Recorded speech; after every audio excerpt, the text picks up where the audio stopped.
এই ছেলে, তোমার বাপকে নিয়ে কথা এসেছে, তোমার বাপের বিবাহ করা ঠিক হয়নি, বিবাহ করলে ক্ষমতা লাগে।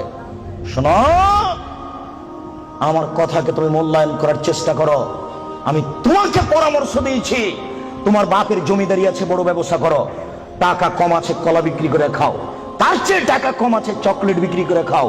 যদি চকলেট বিক্রি করে খাওয়ার টাকা না থাকে, তাহলে মানুষের বাড়িতে কাজ করে খাও। যদি মানুষের বাড়িতে দোকানপাটে কাজ করে খেতে না পারো, তাহলে ভিক্ষা করে খাও। ভিক্ষা করার টাকা দিয়ে চাউল কিনে ভাত খেয়ে ইবাদত কবুল হবে। শোনো, আমি ভিক্ষা করতে বলিনি, এটা শেষ স্তর। ভিক্ষা করা টাকা দিয়ে চাউল কিনে ভাত খেয়ে ইবাদত কবুল হবে। শোনো, ভিক্ষা করা টাকা দিয়ে চাউল কিনে ভাত খেয়ে ইবাদত কবুল হবে। যৌতুকের টাকা দিয়ে চাউল কিনে ভাত খেয়ে ইবাদত কবুল হবে না। নাপিতকে ঘর ভাড়া দিয়েছ, ওই টাকা দিয়ে চাউল কিনে ভাত খেয়ে ইবাদত হবে না। নাপিত দাড়ি চাঁচে। এদেশের কোন ব্যাংকে চাকরি করে সেই টাকা দিয়ে চাউল কিনে ভাত খেয়ে ইবাদত কবুল হবে না। তুমি ধর্মকে পাগল মনে করো না কিছু। শোনো, কোন এনজিওতে চাকরি করে সেই টাকা দিয়ে চাউল কিনে ভাত খেয়ে ইবাদত কবুল হবে না। 1450 বছর পূর্বে তিনি বলেছেন, একটা লোক বিপদে পড়েছে, মাঠে আছে, বাইরে আছে, বিপদে পড়ে হাত তুলে আল্লাহর দরবারে প্রার্থনা করছে। মাতানো হারামুন, তার খাদ্য আছে হারাম। মালবাসও হারামুন, তার পোশাক আছে হারাম।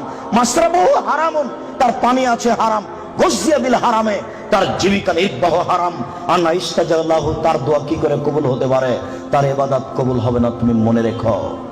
শুনুন, তোমার বাপকে বলছি, শোনো, তোমার বাপ তোমাকে আর তোমার বোনকে, ছেলে মেয়েকে লালন পালন করবে বাপের জমিদারি দিয়ে।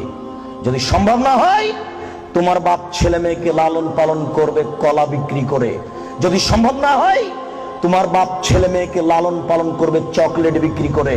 যদি সম্ভব না হয়, তাহলে তোমার বাপ ছেলে মেয়েকে লালন পালন করবে দোকানে কাজ করে, মানুষের বাড়িতে কাজ করে। যদি সম্ভব না হয়, তোমার বাপ ছেলে মেয়েকে লালন পালন করবে ভিক্ষা করে। তোমার বোন গার্মেন্টসে আসলো কেন বলো তুমি? তোমার বাপ ধর্ম দেখাচ্ছে? আমি মনে হয় কথা বুঝাতে পারলাম না। তোমার বাপ তোমাকে আর তোমার বোনকে কিভাবে লালন পালন করবে শেষ পর্যন্ত?